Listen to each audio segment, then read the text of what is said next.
इस धरने में आज जो हम लोग शामिल हुए हैं, मेरे सामने मेरे पास में खड़े सम्मानीय पिता तुल्य जाट साहब, तमाम जितने भी मेरे साथ पधारे हुए बुजुर्ग युवा साथी, यहाँ पे जो डेरा डाले हुए तमाम किसान, मैं सबको सलाम करता हूँ और साथ ही साथ श्रद्धांजलि देता हूँ उन 50 शहीदों को जिन्होंने पिछले 50 दिन के अंदर अपनी आहुति दे दी जान, और आहुति दे दी सिर्फ इसलिए कि उनकी जो मांगे थी वो मानी जाए।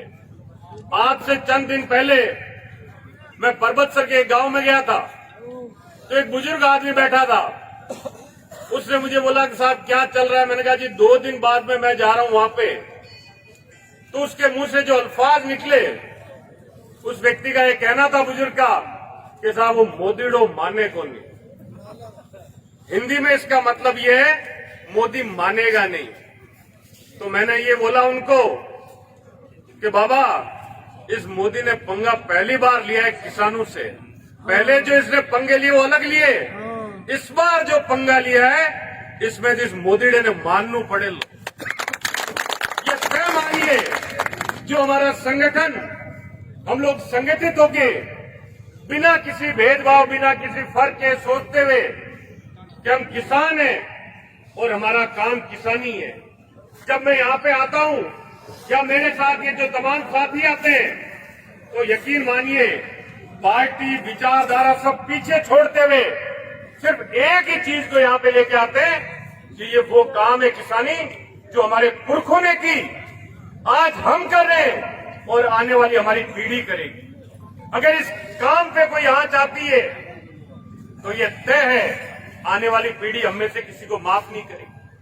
वो ये जवाब हमसे जरूर मांगेगी कि आप लोगों ने उस वक्त क्या किया था जब ये काले कानून बने थे। आप लोगों की ढिलाई, आप लोगों की कमजोरी, आप लोगों की ढिलाई इस हालात हमें पैदा करके चली गई कि आज हमें सड़क पे या भूखे मारना पड़ रहा है। मैं एक उदाहरण देना चाहूंगा। जब भारत और पाकिस्तान का बंटवारा हुआ तो एक अधिकारी हुआ करते थे, उनका नाम था दारा सिंह जी, और ये तय किया गया कि भाई वो जो पाकिस्तान से किसान आ रहे हैं उनको किस ढंग से जमीन दी जाए। एक महिला थी जिसकी 11,000 एकड़ जमीन हुआ करती थी पाकिस्तान में। 11,000 एकड़ की मलकियत वो छोड़ के जब हिंदुस्तान आई और उसने 11,000 एकड़ के बदले जमीन मांगी, तो जो दारा सिंह जी अधिकारी थे उनको नियुक्त किया गया था तत्कालीन सरकार द्वारा कि आपको इन्हें जमीन देनी है। तो जो 11,000 एकड़ जमीन वहां छोड़ के आई, उस महिला को यहाँ पे जो जमीन दी गई थी वो जमीन दी गई थी मात्र 800 एकड़। 11,000 एकड़ के बदले 800 एकड़। और ये व्यवस्था इसलिए की गई कि जो ज्यादा कमजोर है उसकी मदद हो और जो ज्यादा समृद्ध है उसको उस अनुपात में कम दिया जाए। उस 11,000 एकड़ के बदले 800 एकड़ सिर्फ इसलिए दी गई कि वो यहाँ पे बाकी जमीन जो कमजोर किसान है, गरीब किसान है, उसको। और आज ये जो कानून बने, ये कानून ये हालात पैदा कर देंगे कि जो हमारी और आपकी जमीन है, हमारे पुरखों की जमीन है, उस जमीन को बाहर के लोग आएंगे, पैसे वाले लोग आएंगे, वो हमसे भाड़े पे लेंगे। और यकीन मानिए 3 साल 5 साल का जो भाड़ा होगा, कॉन्ट्रैक्ट फार्मिंग जिसे कहते हैं, उसके अंदर आपकी जमीन को इतना बंजर कर देंगे कि उसके बाद अगर 20 साल तक 15 साल तक आप उसमें यूरिया खाद डालते रहोगे तब भी उसकी उर्वरता वापस नहीं आएगी। हम लोग अपनी जमीन बांटे में देते हैं, क्या फर्क है? वही कॉन्ट्रैक्ट फार्मिंग है, मैं देता हूं, लेकिन मेरा कर्जा जो है वो अपने खेत को, मेरे खेत को उस तरह से रखता है जैसे उसका निजी खेत, क्योंकि उसको पता है कि मेरी पीढ़ी और मेरी आने वाली पीढ़ी इसी परिवार के साथ मिलकर खेती करती रहेगी और दोनों का साथ गुजारा होता है। जो बाहर से सेठ आएगा उसको आपकी जमीन का और उसकी अपनी जमीन से कोई लगाव नहीं, ये फर्क महसूस करता हूं। मैंने सुबह फोन किया किसी को, मैंने कहा राशन डीलर की दुकान चलाते हो, भैया धरने में चलो, ये दुकान बंद होने वाली है। बोला साहब वो कैसे होगी? मैं आप लोग एमएसपी खत्म हो जानी है, एमएसपी पे खरीद नहीं होगी सरकारी, मंडियां नहीं आएगी, मंडियों में खरीद नहीं होगी।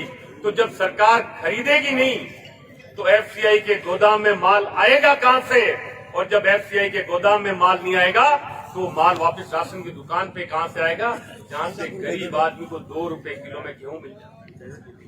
पूरी की पूरी व्यवस्था बदली जा रही है। एक के बाद एक ऐसे जितने ये कानून लेके हैं उनकी अगर आप चमड़ी निकालने लगो तो वो चमड़ी मुझे लगता है उस किसान की निकल के हाथ में आ जाएगी, जो इस ठंड में गर्मी में अपने बच्चों का पेट पालने के लिए, इस देश का पेट पालने के लिए रात और दिन मेहनत कर। हर कानून का क्लॉज एक एक करके अगर हम देखें, तभी यहां जो यूनियन है, जो किसानों की यूनियन है, उसने साफ मना कर दिया। इन मंत्रियों ने बोला, जो केंद्र सरकार के मंत्री है, मोदी जी के मंत्री हैं, कि हम क्लॉज बाय क्लॉज आपसे बात करते हैं, कानून के एक एक पॉइंट पे बात करते हैं। इस कानून, ये जो 3 कानून है, उन्होंने बोल दिया कोई बात ही नहीं, बात एक ही है, वो ये तीनों के तीनों कानून वापस लीजिए। और जब तक आप ये तीनों कानून वापस नहीं लेंगे, यहां जितने किसान बैठे हैं वो अपने लिए तो लड़ ही रहे हैं, अपनी आने वाली पीढ़ियों के लिए और लड़ रहे हैं। क्योंकि ये जिम्मेदारी हमारी सिर्फ इसलिए है कि हम आज अपने लिए लड़े तो अपनी पीढ़ियों को जिंदा रखें।